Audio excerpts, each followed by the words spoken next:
باب رياض الصالحين. باب الذكر عند الصباح والمساء. وعن عثمان بن عفان رضي الله عنه قال: قال رسول الله صلى الله عليه وسلم: ما من عبد يقول في الصباح كل يوم ومساء كل ليلة بسم الله الذي لا يضر مع اسمه شيء في الأرض ولا في السماء وهو السميع العليم 3 مرات إلا لم يضره شيطان. رواه أبو داود والترمذي وقال حديث حسن صحيح. بسم الله الرحمن الرحيم، والصلاة والسلام على نبينا محمد وعلى آله وأصحابه وسلم تسليما كثيرا. سبحانك لا علم لنا إلا ما علمتنا إنك أنت العليم الحكيم. أستغفر الله الذي لا إله إلا هو الحي القيوم وأتوب إليه. اللهم انفعنا بما علمتنا وعلمنا ما ينفعنا وزدنا علما. ترى رسول هجرية باكلة أني كمناني أني بناني أني ولون فلا شهر شعبان من هجرية سانكالو شغنا بسوين بكي أفلوي. أمد مو حكري جيجي كافوانيا فوانكو أمد جاتي من فو جاتي من بي سعودية بولو ambo de fo an ka dersula jersu jatewla munna lamali kala chaman be kofe ulu ka jate be saudiya jate de ka nan tora ka fo jate min bambolo abu nyakambi ko da to lamali kala chama kofe u ka jamanu saudiya jate de be ulu bolo o da to an kadri sulam be saudiya jate de fo be sunye sabani ka folo ye ulu bolo miladi nasaro ka jate ba fulani mugani woro sankalo folo be sunye o muganay ambe dawda bu masjid rajawambo kono درس الحافظ النووي أكا كتاب كونو رياض الصالحين بوندا منا كو جكر منون بفو سغما أنو أولافي حديثا من كلانا أنكا ودو أنيو حديثا وكلا وقتي ينصرو وكسره لا وقتي ينصرو يرمي ناكم مسر لواسواس لقناس الذي يواسوس في صدور الناس من الجنات والناس أنجورا ويرودلا. قال العلماء دونك بغوكو القناس هو الذي يقنص عند ذكر الله كو قناس يجمع مي نابدو مي على قسمه. ولهذا جاء في الحديث من دقصة أننا حديثة كنو رسمي ني أحمد يابو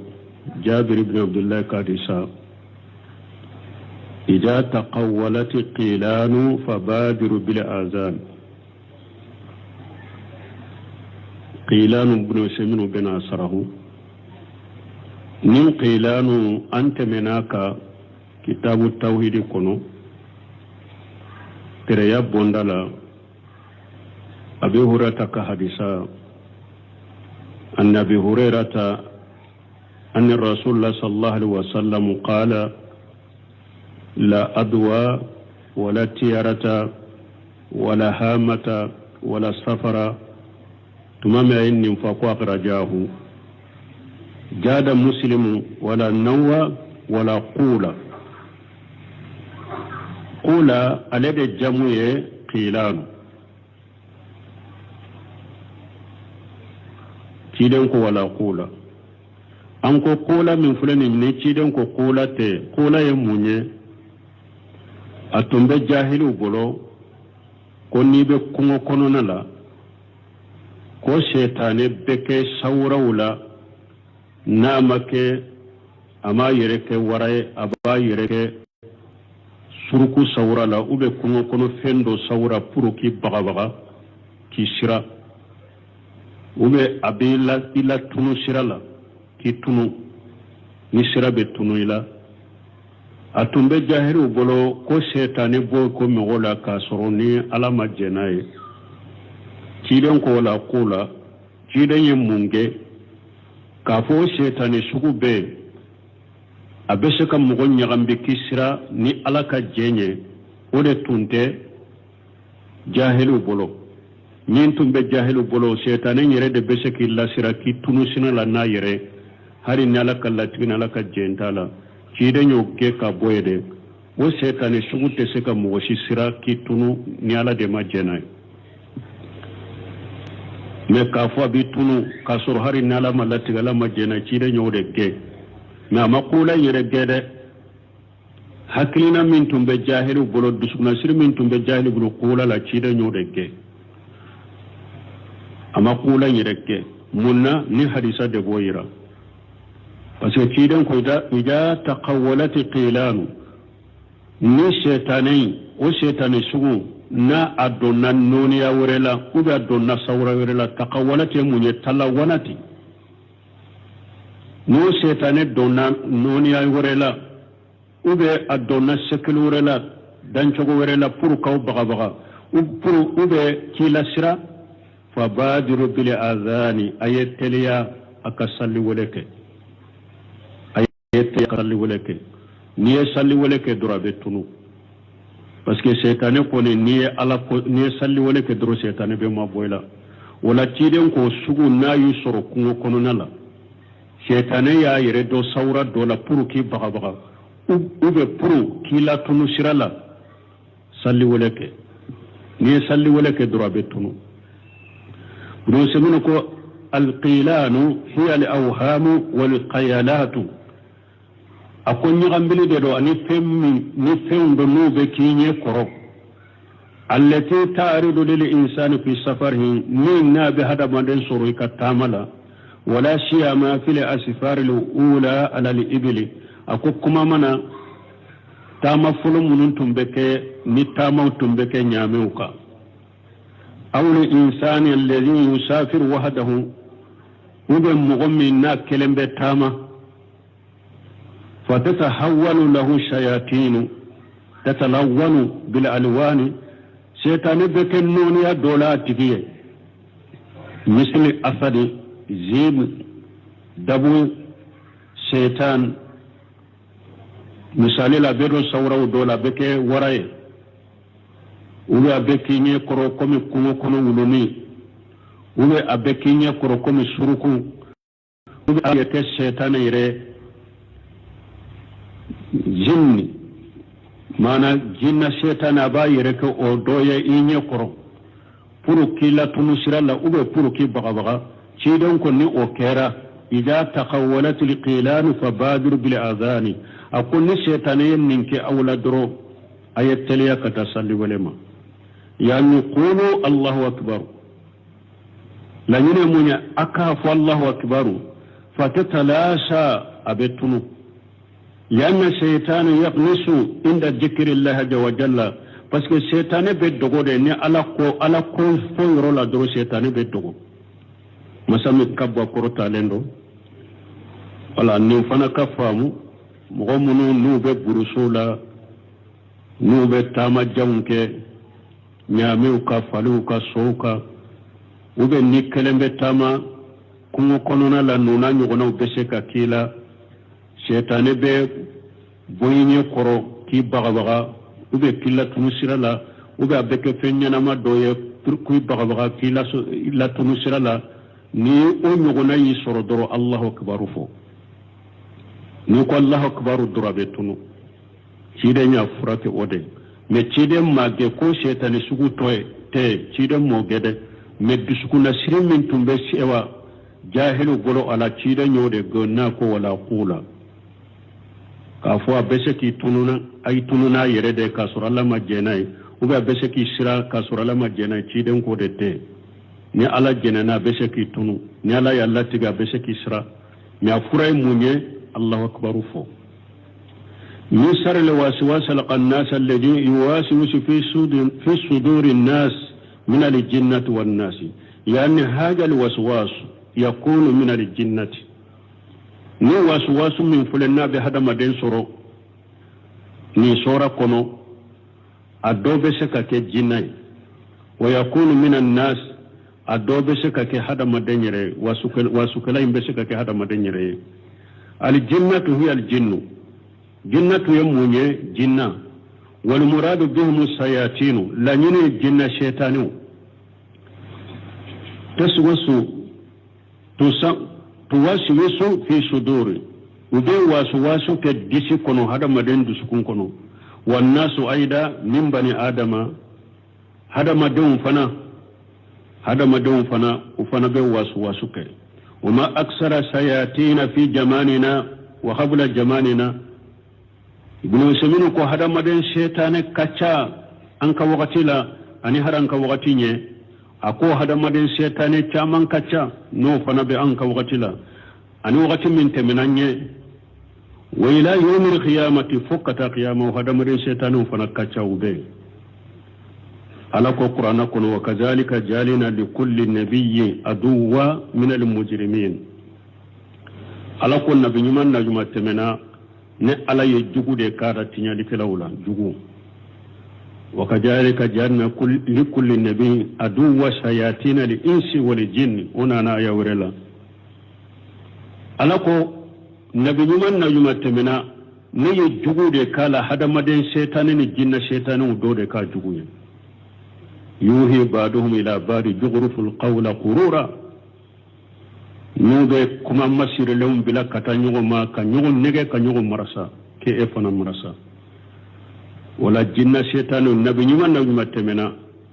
ala jinna shaytanu do de ka juguye ka hana maden shaytanu do ka juguye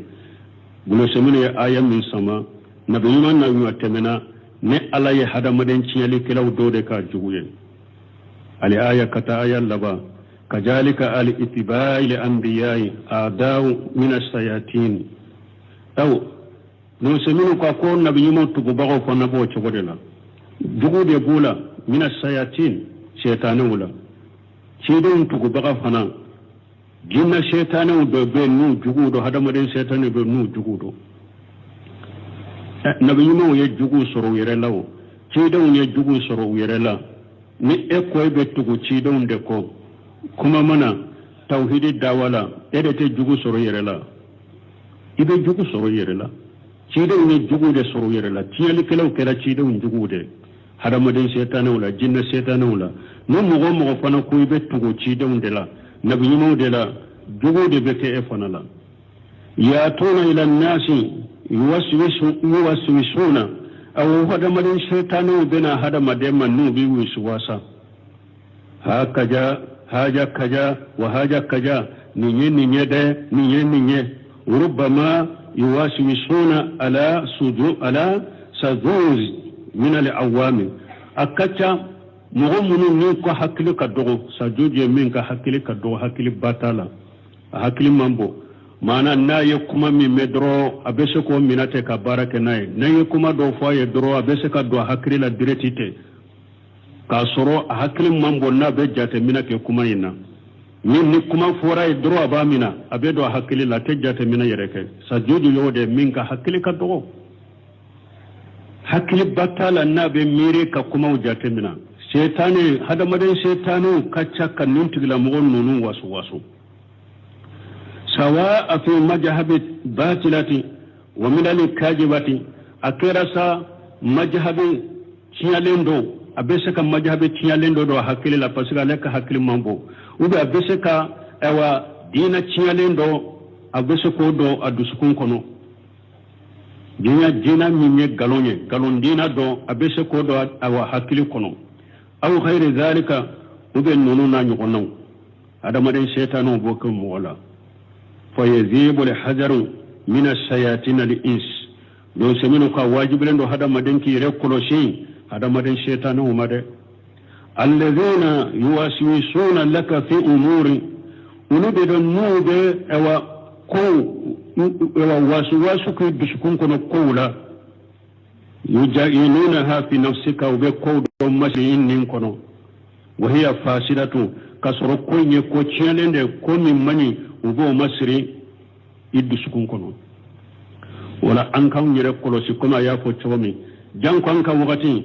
fumman cha hada madin shaytanin yanka wakati la mo chaman yere ba yere gerela ubu koro kana kuma udo fuye bo ki torumpe nimbe nin chogodela kana kuma de ni fara tulaka kuma duro bete fana ka kuma utakata yorore ubena ema ni ebe ewa nyafo chogomi o do ebe tawhidi tigimi lame e dalembe dina tigimi na iba lame o hadama den shaytane min ni dina amma kote dina la te dina pe dina atofe abena shigi koro ki wasu ko tigila mo to cinya yete abete wa u dalembe karasala aba lame abete wa u tado nimbala yere koloshide ni hada made shaytanu tugun fimman chanu ye an ka wakatila amma fu mu'min nu ye konnan jakiye mu'min donin de bid'a de ba bolo mu'min donin do nyengele ajengenen do de mu'min donin do be mushrika de la ni mu'gon nana konnan jakiye o kibare la ki yere kolosoma amma fo de ido yere kolosoma de ni foy ka ke mu'go de ni ka hakili felelendo ni kuma nani madro kuma foriye dro kana minate de ashege de comme ni ala yere yemin fo wa in jaakum fasiqu bi nabay fatabayyanu ni fasiqi ni kibariya nana awma kana mina folo de kana barake na folo de ala koy kasabati de nyina la folo ambe hata gola ala ka adabu min fulani ni qur'ana kono silama manto hata gilem gola ko so banka barake nay wa in jaakum fasiqu bi nabay fatabayyanu in jaakum fasiqu bi nabay fatabayyanu ni fasiki ni kibariya nana awma kana mina de kana barake na folo de kani bolo fala folo de ashege parce que an ka wakati na hada madin shaytane kacha an kan yere kolosoma fal muhimmu ni wasini ko ibn rahimahullah kullani anna hadhihi suwara salasa kunni suwara saba min fulanni yambaghi lil insani akaka hada madenye an yaghraha kull sabahi wa kull masai akaka hada madenye kan ni suwara sabakala soma ula ikan ni suwara sabakala li amri nabi sallallahu alaihi wasallam biha ni ciden kan nyamare kale ni ciden kan nyamare ale na ya nyamrani ni suwara sabai qul huwallahu ahad qul a'udhu birabbil falaq qul a'udhu birabbin nas hada madenki jantola soma nunu kala siya saba ula uku kala siya saba ciden da ya nyamrani nunu ne wala ni ne suwara sabai tafsiriye al hadithu sani حديث فلان بحديث منا كلنا أن عثمان بن عفان رضي الله عنه قال سمع عثمان بن عفان ملك جكبواما أن النبي صلى الله عليه وسلم قال لك تشير لك تنونا كسبك كو ما من أبود جون سيتي اكرا مسوي يقول هنا يمشي نيباف ندون ولا فلالا وهنا يشبه ani wakati min ni idon na sogoma dala mana ni ula fela sera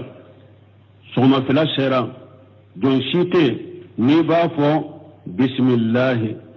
ni nin do indamina ube ni so indamina ni ala togoye alladhi la yadurru ma ismihi shay'un fil ard masami fo tesheki toro ka farakatogo ka katogo to ibolo fo tesheki toro dugu koloka fo tesheki toro samfe وهو الشميل العليم على دمين مساي أبيكما فوتا بمي دون مسادي علي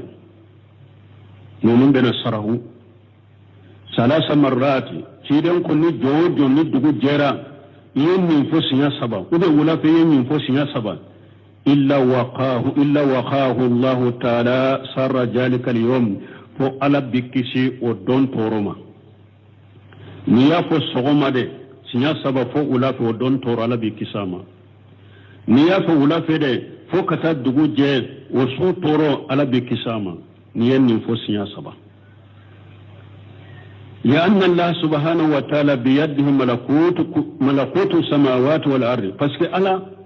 مسمي سنة لا قرط علينا سام كباولون فلا مرابي على دي بولون دغما كلورون فلا مرابي على دي بولون واسمه مبارك على كتغو أهيرا كتا إذا ذكر على شيء ني على تغو فين وفين فنكا على بو فين مسنا بركة كهيرا دي دولا ولهذا نند كسو يسن ذكر الله تعالى بتسمية على الأكل نند كسو وياك سنة هذا مدين نيبه دمونك إكادا منني على تغوي بسم الله فو إذا أردت أن تأكل تقول بسم الله نيبا في كان دمونك إكاد دمونك دامنة بسم الله فو إذا أردت أن تشرب تقول بسم الله ni ba fe kamni ni ben mini damina bismillah fo idza aradta an tashi ahlaka taqul bismillah ni ba fe kika furmuso jenyogonya ni be shama wakati mi bismillah fo fa tasmiyatu masru'atun fi amakin kathiratin bismillah fo li sharia de yoro chama sharia do ni yoro chama ka bismillah fo ولكنها على قول الراذه على الأكل والشرب واجبة ابن سمين رحمه الله أكو كمان بين كجرين دون كباو كمان ولا كمان من كجرين نيبه دمونك كبسم الله فو نيبه مي كبسم الله فو تسنة درويرة ويا واجب يرده نيبه دمونك دامنا كبسم الله فو parce que دون كباو دوكو سنة دو كامنين دو دمونك دامنا توي كبسم الله فو ميني دامنا توي كبسم الله فو ابن سمين كمان من كجرين don kabo ka kuma la bismillah foli dumuni la minina wajibi de do abena de la fo fana yajibu lil insani awajibu la hada madin kai ja arada nya akula anya qula bismillah ni ba fe kana dumuni ke ikafo bismillah wa idha arada an yasriba an yaqula bismillah ni ba fe kana ni awajibu lam bi kai kafo bismillah li amri nabi sallallahu alaihi wasallam bi jalika mun yake wajibe ne yoro fulala ciden kan nyamari kalin koso ni ciden nya nyamra noye wala anna an-nabiy sallallahu alaihi wasallam jakara anna man lam yusammi Allah la aklihi sarakahu shaytanu fi jalika parce que ciden ko ni mo gommin dumuni to ni ma bismillah fo shaytan be farika dumuni la mo gommin mi to ni ma bismillah fo shaytan be farika minina wala ni yoro da yake wajibi yin ni ma ke ni shaytane da bai farika wa shaytane fana ka farika nin kunna haramudo wala ode yato no semini ko kuma min ka giri ni be dumul ke ka bismillah ka fu bismillah wajibi do ni be min i ka fu bismillah wajibi do ko fula koso folo cide nya nyamara na yede koy ka kede kele fula na cide ko ni ma bismillah fo dumul to shaytane be farika نما بسم الله فإمي تو شيطان بفريقا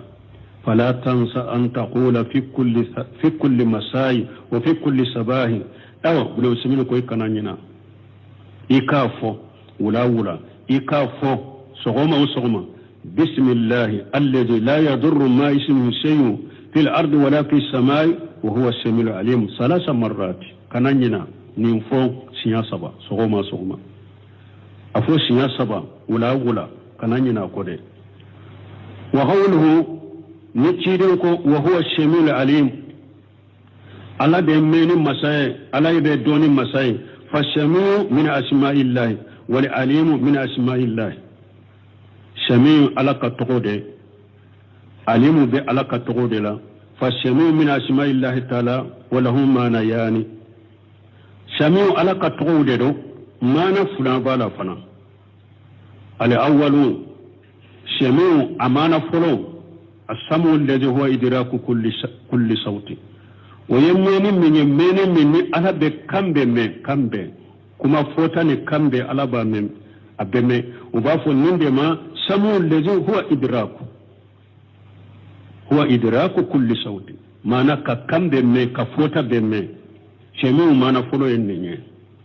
fallahu ta'ala la yaghfa alayhi shay'un ala min kurtale no foyte dogo alala kullu sautin fallahu yasma'uhu mahama boda mahama daufa ka ala be kambe me o kayin kajja alala chogo o kayin kajja chogo o kayin allah fulendo chogo ni ama korota ala ba be me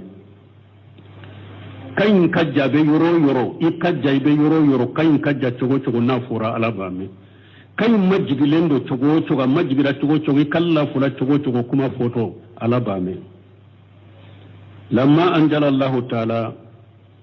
tumami ala ya jigala min korota dendo qad sami allah qawla allati tujadiluka fi zawjiha wa tastaki ila allah wallahu yasma'u tahawurakuma inna allah samiyyun basir tumami ni aya jigna jumanka muso dode do muso folo ni ce koyima folo ibin bolo komi mbako haramu yarambolo cogo mi de e fana haramu yarambolo cogo la folo la ni yen nin foyi ka muso in bila la pew abe komi ni ye muso bilali dafara sabai ate daga i kata cogo mi folo fana la ni yen nin fo muso doro ye furu banena ce وهي امرأة جاءت تستكي إلى الرسول عليه الصلاة والسلام ni aya be suratul mujadala kono aya injigina muso do de ka kibariyala muso inna na ciden fe ala ka tanuna kisibaka ciden ka na ba ka ce ka koyira ciden na jahara minha ce yin jiharu de keni muso mana iben bolo ko min ba ko yanni qala laha lamini ceyin ko kan musoyin ma anti alayya ka jahari ummi e bimbolo haramu yaram bolo ko min bako haramu lendo bolo cogo me fana haramu yaram bolo cogola wa haja qawlun yu'addu fil jahiliyyati talaqan ba'ina misla talaq bi salasati min kuma min fulani ne jahiliyala niye min kuma foyi ka muso ye a bɛ kɛ bilali min bɛ ni muso tigɛ ɲɔgɔn na ka tigɛ ka bɔ ɲɔgɔn na pewu bayina y'o de bilali min bɛ ni muso tigɛ ka bɔ ɲɔgɔn na pewu komi bilali saba bɛ i ni muso tigɛ ka bɔ ɲɔgɔn na cogo min nin tun b'o o cogo de la jahila la wa huwa kajibu wa munkaru k'a sɔrɔ kuma in ngalon de don kuma in ye kuma kɔnɛ ye ngalon do cogo di mɔgɔ ka muso dagale i ye ala ye muso min dagale i ye ni furu ye o bɛ se ka haramu yɛrɛ bolo komi ba cogo di o de y'a to ngalon kuma do ngalon kuma de don muso bɛ n bolo komi ba ko ye ngalon fɔ kuma in ye ngalon do kɛlɛ fɔlɔ kuma in kɔnɛ don mɔgɔ man ka nin ɲɔgɔnna ɲɛsin ba ma komi i bɛ muso kafoɲɔgɔnya haramu ye i bolo cogo min k'i ba fana kafoɲɔgɔnya haramu i bolo o cogo la kuma in yɛrɛ fɔle kuma kɔnɛ ngalon kuma kɔnɛ kama qala ta'ala komi ni ala yɛrɛ ko ala min kɔrɔtalen don wa innahum la yaquluna munkara min alqawli wa jura ala ko mɔgɔ minnu bɛ nin fɔ ka musow ye u tigiw ye kuma kɔnɛ fɔ u ye ngalon fɔ aya ala y'o de fɔ suratul mujadala kɔnɔ awa hadamaden kelen kelen yɛrɛ kɔrɔsa fɔli ma dɛ a fana hari sisan kan waati la a fɔli ka ca ni hadamadenw dɔ diminana dɔrɔn nin b'a ka tafe siri la i bɛ n bolo komi n b'a kɔ o kɔfɛ a tigi na nimisa fana ɲininkali na wuli dɔɔni kɛbagaw nɔfɛ ne muso n y'a kɛ n b'a kɔ de n ko n b'a de tafe sira la wa sisan nimisa nana yala fura b'a la ba bɔda b'a la wa a fɔra i y'a fɔ mun na e yɛrɛ ba dɔ i bɛ na nimisa i b'a fɔ mun na mɔgɔw k'i yɛrɛ kɔrɔsa fɔlen ma o de y'a to a sariya ka gɛlɛn kosɛbɛ jiharu kuma caman nana ma imamuna maliki ninnu bolo n'i y'a ɲɔgɔnna fɔ i ka muso ye a haramuyar'i bolo pewu kuma fɔlɔ ye o de i tɛ se k'a furu a bɛ komi n'i ye muso bila siɲɛ 3 a haramuyar'i bolo a bɛ kɛ bilali de dɔw bolo n'i y'a fɔ kafara giriman de b'a la komi a nana aya la cogo min kuma sahale kafara giriman b'a la komi la yɛrɛ y'a fɔ cogo min ka jɔn ka hɔrɔnya ube ka kalo fula suku tugu ɲɔgɔn na ube ka misikina bi wuro la dumuni a kafara ye o de kuma ka ca la wala hadamaden haramu ale fule haramu fule soni muso ma ɲɛ haramu mɔgɔ k'i yɛrɛ kɔlɔsi nin kuma fɔle an b'a fɔ hari bilali kuma hadamaden k'i da yɛrɛ kɔrɔsa ma kan'i da ni o deli ni ni muso kɛla dɔrɔn ɲɛ bila kan'i da n'a deli a man ɲi kuma mana nin fula ye jiharun ɲin b'a tafe siri la i bɛ n bolo komi n b'a kɔ ɲin haramuya i yɛrɛ kɔlɔsi nin kuma fila ma ɲin b'a kɔni tafe siri la i ye ngalon fɔ i ye kuma kɔnen fɔ haramu fana filɛ ɲin haramuya kuma sababa la don kabaw bolo imamuna malik ka majaabi la ni ko muso ma ɲin haramuya a y'a sɔrɔ i donna ni muso ɲa a bi furu la a ko i tɛ se ka furu fɔ n'a furu la cɛ wɛrɛ la o de bɛ maliki ma jaabi la kuma sabanatigiw olu ko ayi an b'a tigi ɲininka a ka ŋaniya la ni ko ne y'a haramuya e ko n'i ka muso haramu i ka ŋaniya ye jumɛn ye ni ko ne ka laɲini ne ka ŋaniya n y'a bila de a bɛ kɛ bilali ye n'a y'a sɔrɔ i dɔnna n'a ye ne ko n ye a bɛ n bolo ne ko n y'a haramuya de mais ne ka ŋaniya tɛ bilali ye n ye haramu de fɔ dɔrɔn kafara ko bɛ na o la ni kafara ko in fana nana o la sisan o kafara in fana kumaw kɛra fulaya la dɔw ko n'an y'a kɛ haramu yɛrɛ i m'a ŋaniya bilali ye dɔw ko i bɛ jiharu min filɛ nin ye i b'o kafara de bɔ haramu la ka jɔnkan hɔrɔnya u bɛ ka kalo fila suku tugu ɲɔgɔn na u bɛ ka misikina 60 la dumuni hali i bunbaji b'o de kan ni ko i ka muso haramu ale b'a fɔ jiharu kafara de b'i kan kafara girima kuma sabanatigiw haramu la u ko ayi ni ko ya haramuya ayiwa a bɛ kɛ i bolo kalili kafara de n'i ma ŋaniya ni bilali ye i ma ŋaniya ni jiharu ye kalili kafara b'i kan ka jɔnkan hɔrɔnya n'i m'o sɔrɔ i bɛ misikina tala dumuni bɛ bin fɛɛrɛ bɔ n'i m'o si sɔrɔ i bɛ tile 3 so wala u ka kumaw ka ca nin ko fula ka kumaw ka ca mɔgɔw k'u yɛrɛ kɔlɔsi u fɔri ma wala laɲini mun ye an bɛ aya min na fa anzalallahu hadhihi al-ayati فجاءت من مسنانا تستكي إلى رسول صلى الله عليه وسلم نابا كويرا تيرما كوالي تيه عليك جهاروك عليلا أنا ناكا كويرا تيرنا صلى الله عليه وسلم فأنجل الله هذه الآية على إني آية جدي قد سمع الله قول التي تجادلك في زوجها وتستكي إلى الله على كون لي مسوكا كمامي مسمين باكي كي كما نغنيا aka ce ka kola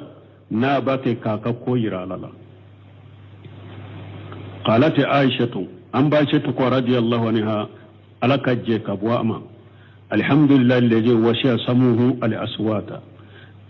akotanu bi alai masammin kan meni ye ewa kambe meni yuruwara kambe ye tanu be masammin kan meni yuruwara kambe ye wallahi an ba ce ta ko nekalani alai لقد جاءت المجادلة إلى رسول الله صلى الله عليه وسلم من مسوننا كتشيدن كما نغنى ألا كتنونا كسب تشيدنك تكلمه أباك كتشيدن كما نغنى وإني لفي الحجرة أمباشتك قوالي بسوكنا فنا parce que muso tara tshiden segere أمباشتك كسودة كنا أمباشتك بسو كرفة muso ni tshiden be so ewa boyin kerefe lala u bɛɛ bɛ bon kelen de kɔnɔ an ba setu sigilen bɛ kɛrɛfɛ cɛden ni muso in b'a kɛ ka ɲɔgɔn jaabi bon an ba setu ko ale bɛ so kɔnɔ dɛ wa yakhfa alayya ba'du hadisiha a ko mɛ muso ka kuma dɔ bɛ tɛmɛ ale ka telo la t'o mɛn u n'ale bɛɛ bɛ so kelen kɔnɔ dɛ nka ni ciden ka kuma ɲɔgɔnya a bɛ muso in ka kumaw dɔ mɛn muso in ka kumaw dɔ bɛ dɔgɔ ale la a tɛ wolo mɛn أقول والله تعالى من فوق 7 سماوات يسمع كلامهما أقول من على تسان كبولو فلا سانفي كوا يو فلا كما بمه على تسان كبولو فلا سانفي أيو فلا كما بمه مسون كما نتشيدن كما فالله تعالى يسمع كلامك وإن كفتي دعوفا على بيك كما aba me hari ni ka kuma lafade hari ni ka kuma ni amafo kosobe ikan lanfulende do iya fo da jukuri kan lafule alaba me ayahsabuna am yahsabuna anna la nasmu sirrahum wa najwahum bala wa rusuluna ladayhim yaktubuna alako ya la hada madawnya miri dewa kunne alatu ka gundo meya wo ka kuma min dogo dogo fo ya la wo ya miri kunne alato mewa wo kuma min gunda wuni gonce ya la wo ya miri kunne alato doa bala ne alaba beme sirru munye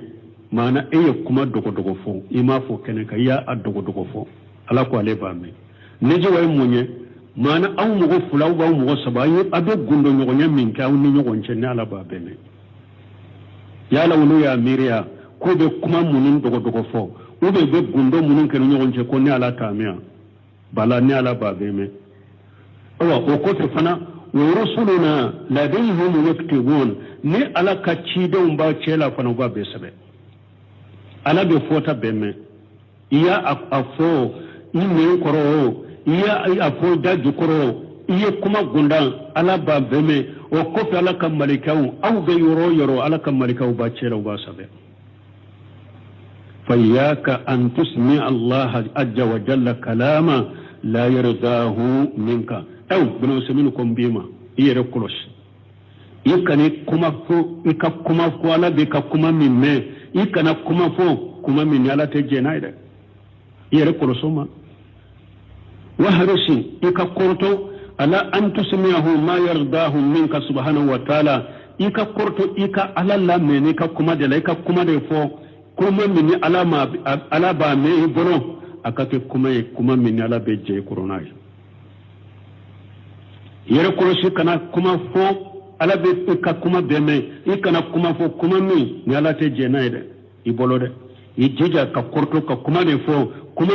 ni ala ba mi ibolo akake kuma ni ala be jena ibolo masami senyale ndo kortale no donc ninye shemi umana folo ala be fota be me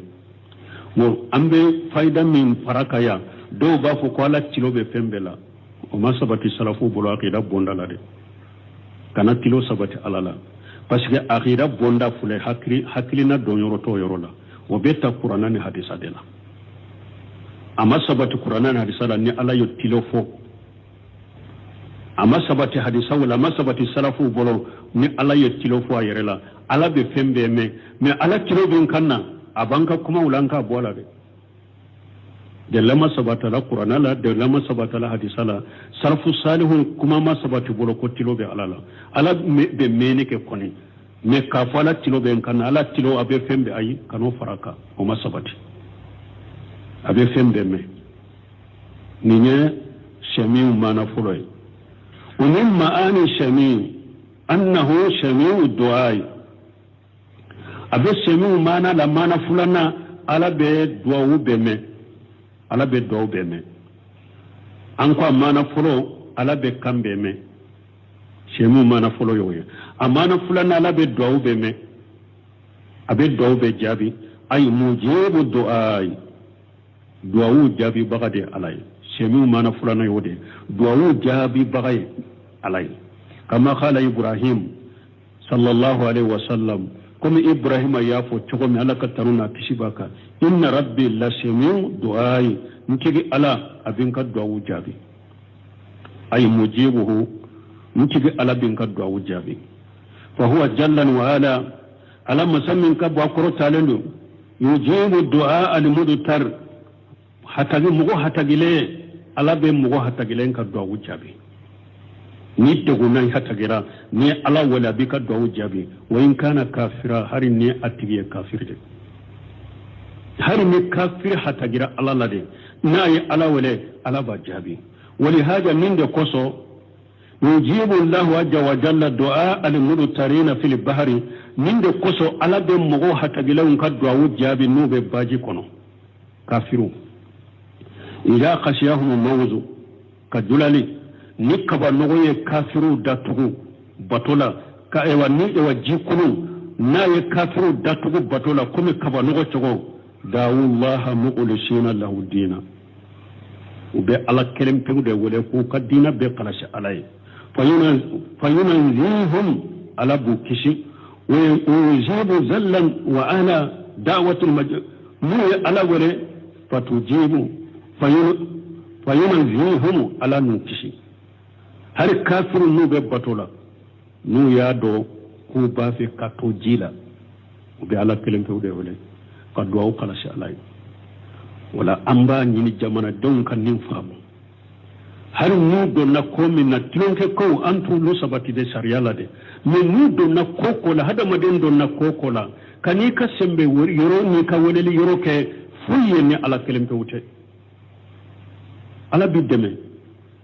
mais ni am jamana en kono ni mu kono na filila doro ube do na ko do la doro hakiri be jigi min ka ni soma ni min domo ni moru ni shegu ni mabo ni kaburu tigu o hakkili be nonu de la bota dilo nonu de la aw be ganye yoro juma aw be musoro aw ba kanyene fu musoro chogodi wala mugo ko ni hatagira de ala wele ala be mugo hatagilen jabi hari ni kafiri de wodi ya to ne kafiru yere don na jila no ya do ku bena to jila u be ala kelim to da wele ko kad wele le be qalashi alay ala bu kishi wa yujibu zallan wa ala da'wat al majnun aw mugotto yole ala ba ka do wujabi ni mugotto ya yidanga ala ba ka do wujabi qala an-nabi sallallahu alaihi wasallam nabi ma ko ala ka tanuna kishi baka wattaqi da'wat al majnun akoy yere koroshi mugo toñolen ka dangalila fa innahu laysa baynahu wa bayna allahi hijabu ako parce que hijabu te mugo toñolen ka dangali hijabu te ani ala cede cire yen ni fo maju ko hadisa de la tuma mi aya a ci kata yemani ku wele kata tawhidima nu yetta hudi famu aka sallu fuye nu sonna sallima aka jaka fuye nu sonna jaka boma awa maju ukanna fulu nyuma kana mina jakala de nu kanna fulu minanta jakala nu yu danga mugoto nyolen ka dangali hijabu tani ala cede mugoto nyolen ka dangali ka duwa ala bajabi de ويجوز سبحانه وتعالى من تعبد له وحمده ايوا على بمجابي فنا نمغ من على باتو يا على تنو واسنا عليه يتنو نسغي كتعلم على بي فنا جابين كما يقول المصلي كم يصلي بغا بافو تشغمي سمع الله لمن حمده نكره مني ko ala ye mogo ka duwa jabi mogo minye ala tan donc minye samiu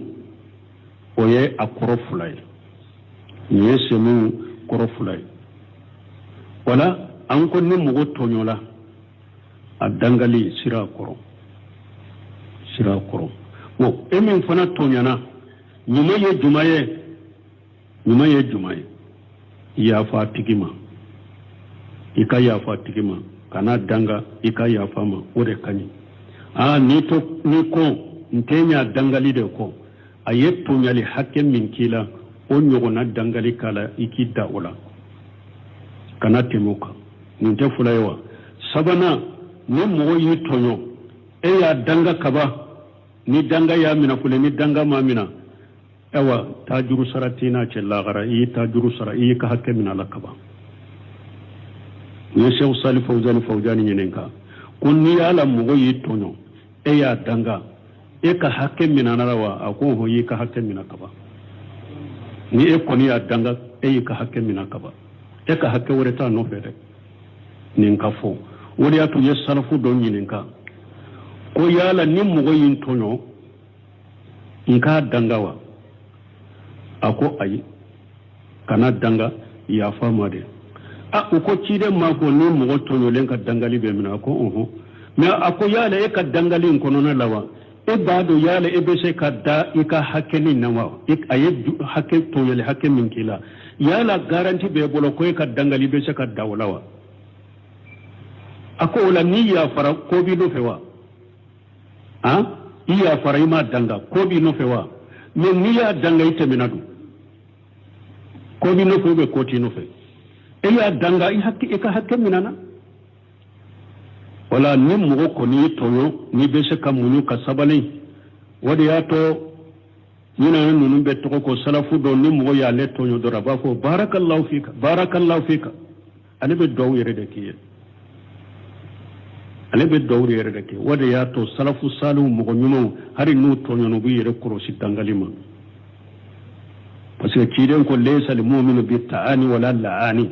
akum mu'minu tem mo sapute de bagaye bara mo sapute mo lagosi kiden ko mu'minu toye mu'minu te dangali kala fana wala me ayira la ko ni to yono ni te se ka sabale adagara ka dangali te adagara mo to nyole ka dangali ke me jida to nyale hakke min kera ila ika dangali ka dawla ikana danteme wala ko ni wati seraya wa mali alimu o fana kajja doni wakati tobo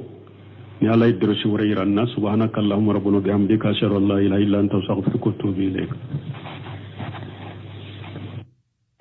أعوذ بالله من الشيطان الرجيم بسم الله الرحمن الرحيم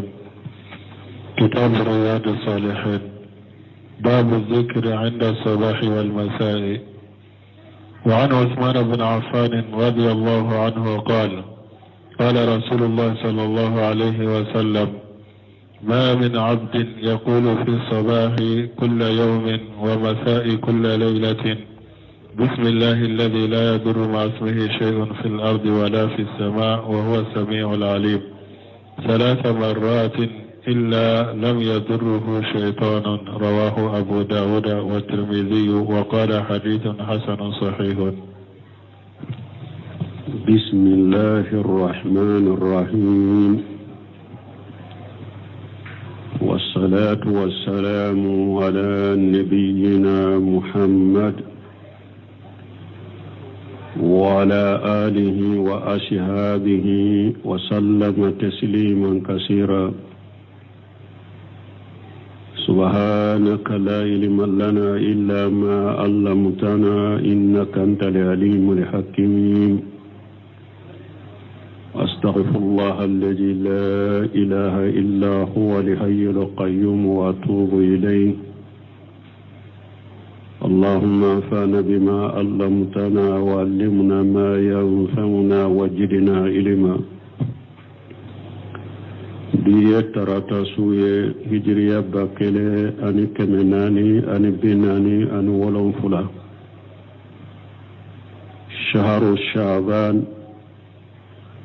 niye hijriya sankalo shegina bi suyimbeke o foloy ambe mo hakili jigi ka fonya fonko ambe jate min fo jate min be saudiya bolo ambo de fo anka dersula jersu jate wala munna lamali kala chama be kofe uluka jate be saudiya jate de ka nan tora ka fo jate min bambolo abu nyakambi koda to lamali kala chama kofe uka jamanaw saudiya jate de be wulu bolo odia to an kadre sulambe saudiya jate de fo bi sunye sabani ka folo ye wulu bolo miladi nasaro ka jate ba fulani mugani woro sankalo folo bi sunye o muganay ambe dawda bu masjid rajawambo kono درس الحافظ النووي أكا كتاب كونو رياض الصالحين بوندا منا كو جكرو منون بفو سغما أنو أولافي حديثا من كلانا أنكا ودو أنيو حديثا وكلا وقتي ينصرو وكسره لا وقتي ينصرو يرمي ناكم مسر لواسواس لقناس الذي يواسوس في صدور الناس من الجنات والناس أنجورا ويرودلا قال العلماء دونك بغوكو القناس هو الذي يقنص عند ذكر الله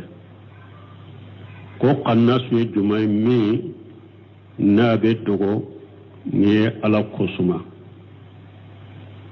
ولهذا جاء في الحديث من دكوسو أننا حديثا كونو رسمي ني أحمد يابو جابر بن عبد الله كاديسا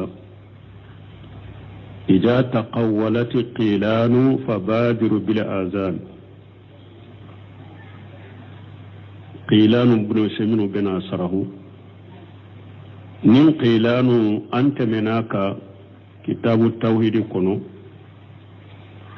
تريا بوندالا أبي هريرة كحديثا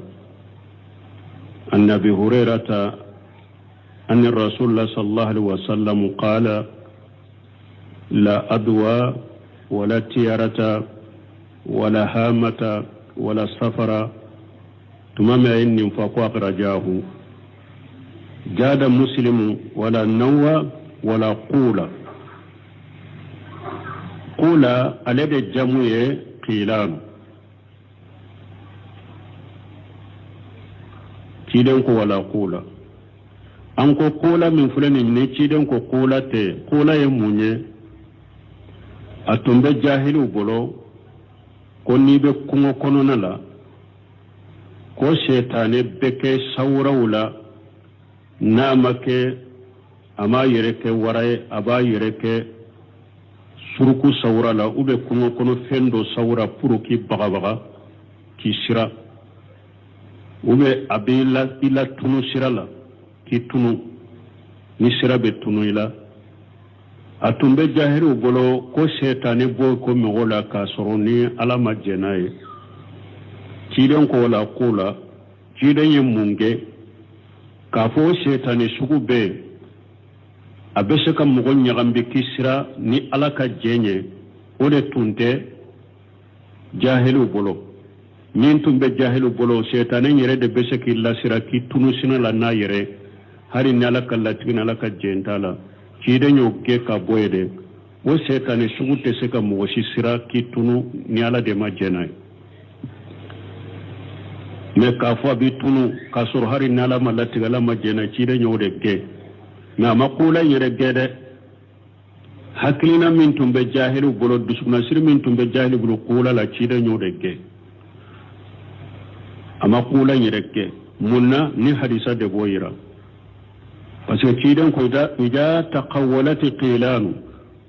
ni shaytani o shaytani sugu na adonna noniya werela kuba adonna sawra werela taqawwalat munye talawanati no shaytani donna noniya werela ube adonna sekelu werela danchogo werela pour kaw baga pour ube kila sira فبادر بالآذان أيتليا أكسل ولك أيتليا أكسل ولك نيه سل ولك درابتنو parce que seytane koni niye ala ko niye salli wala ke dro seytane be ma boyla wala tiden ko sugu na yu soro kungo kono nala seytane ya yere do sawra do la puru ki baga ube puru ki la tunu sirala salli wala ke niye salli wala ke drabetunu بنوسمنكو القيلان هي الأوهام والقيالات أكون يغنبلي دو أني فهم بنوب كيني كرو التي تعرض للإنسان في سفره من بهذا مدن سرويك التاملة ولا شيء ما في الأسفار الأولى على الإبل أكو كما منا تاما فلو منتم بكي نتاما تنبكي نياميوكا أو الإنسان الذي يسافر وحده وبن مغمي الناك كلم بتاما فتتحول له الشياطين تتلون بالألوان شيطان بكنون يا دولاتي مثل أسد زيب دبو شيطان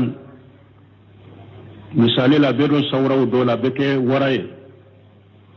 ube abekinye koro komi kungo kono wuluni ube abekinye koro komi suruku ube abayere ke shaytan yere jinni mana jinna shaytan abayere ke odoye inye koro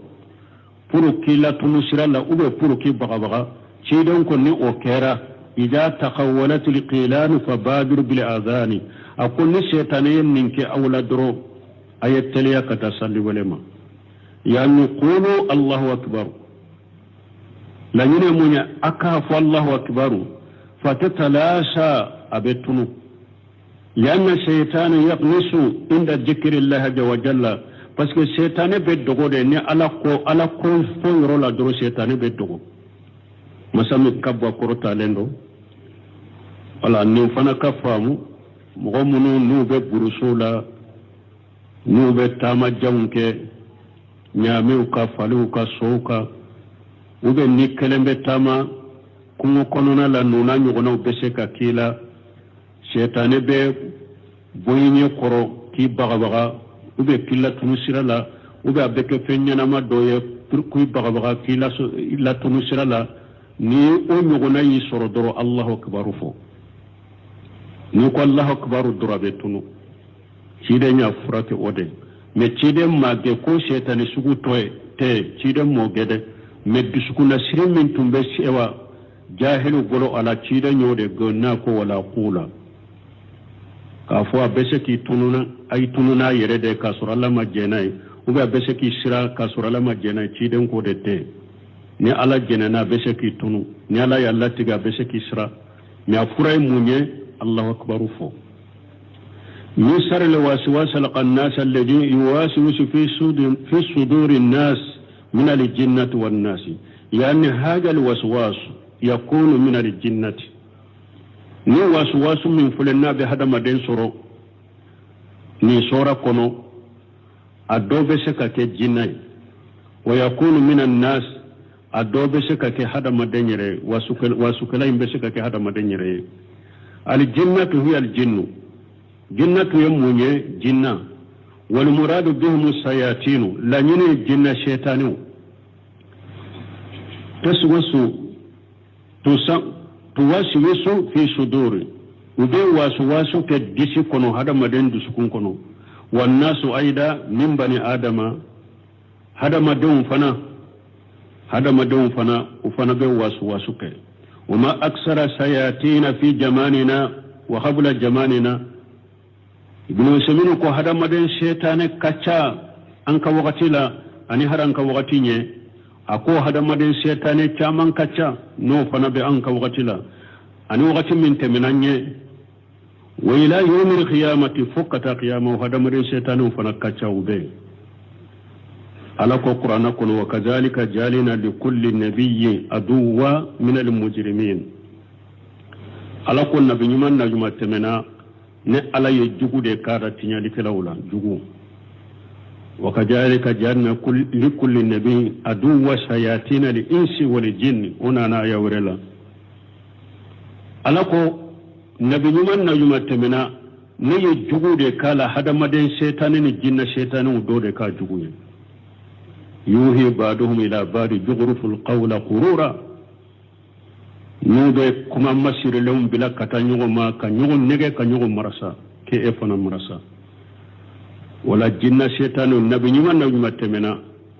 ala jinna shaytanu do de ka juguye ka hana maren shaytanu do ka juguye bulo semine ya aya min sama nabi nyuma na nyuma temena ne ala ya hada maden cinyali kelaw do de ka juguye ali aya kata aya laba كذلك الاتباع لأنبياء آداء من السياتين أو نسمينك أقول نبي يموت تقبغوا فنبو تقولنا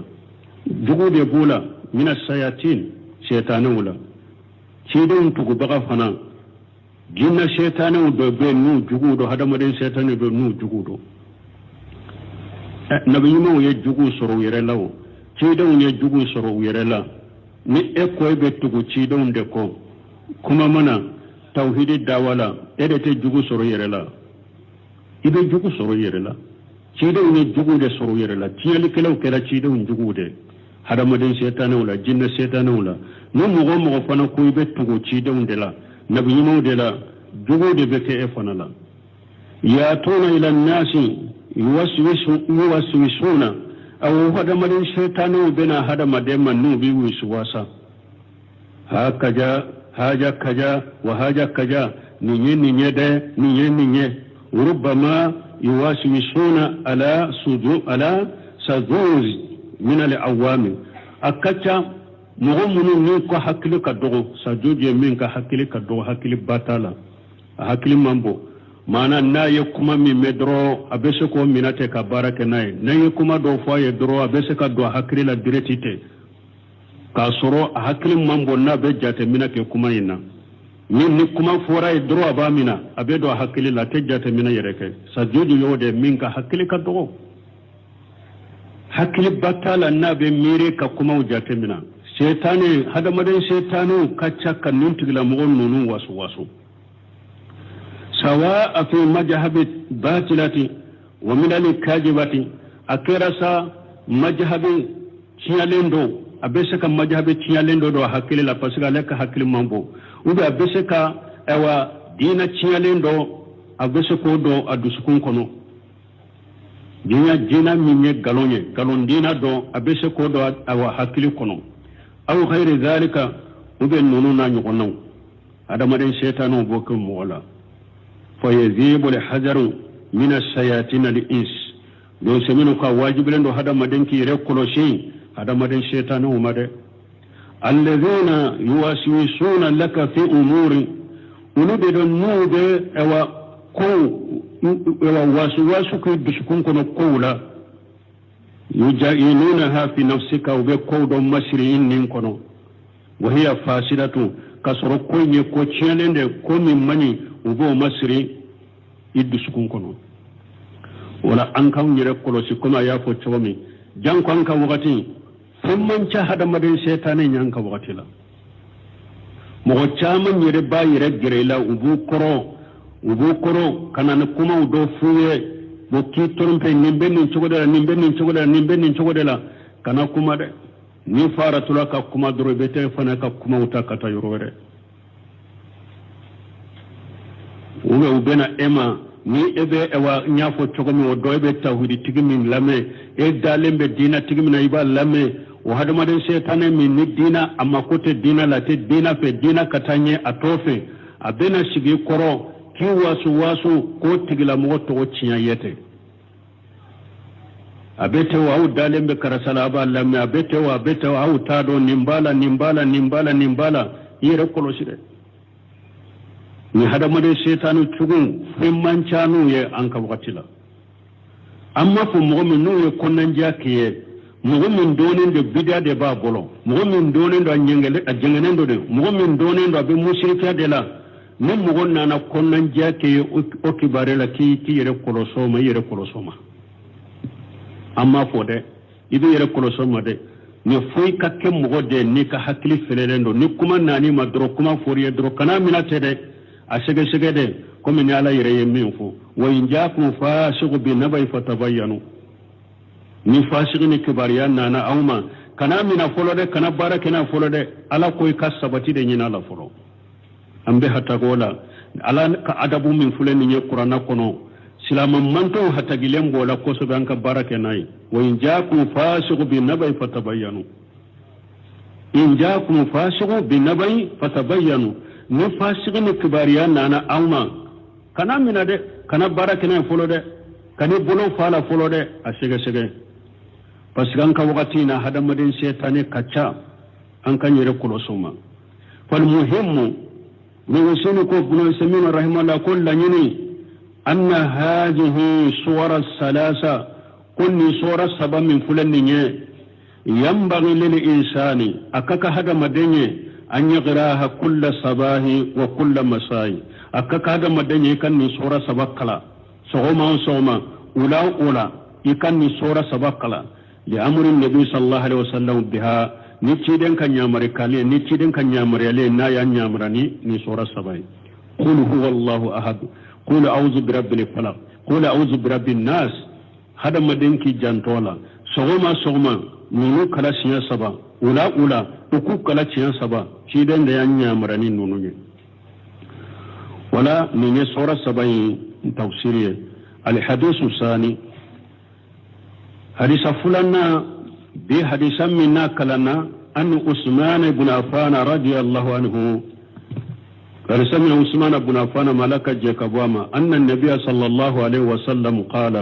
لك تشير لك تنونا كسبك كو ما من أبود جون سيتي اكرا مسوي يقول هنا يمشي نيبافو ندقو ندون ولا فلالا وهنا يشبه أنا وقت مني يدون سغم دالا مانا ني ولا فلا سيرا سغم فلا سيرا جون سيتي نيبافو بسم الله ني نندو اندامنا وبني نسو اندامنا ني على الطغي الذي لا يضر ما اسمه شيء في الأرض مسمي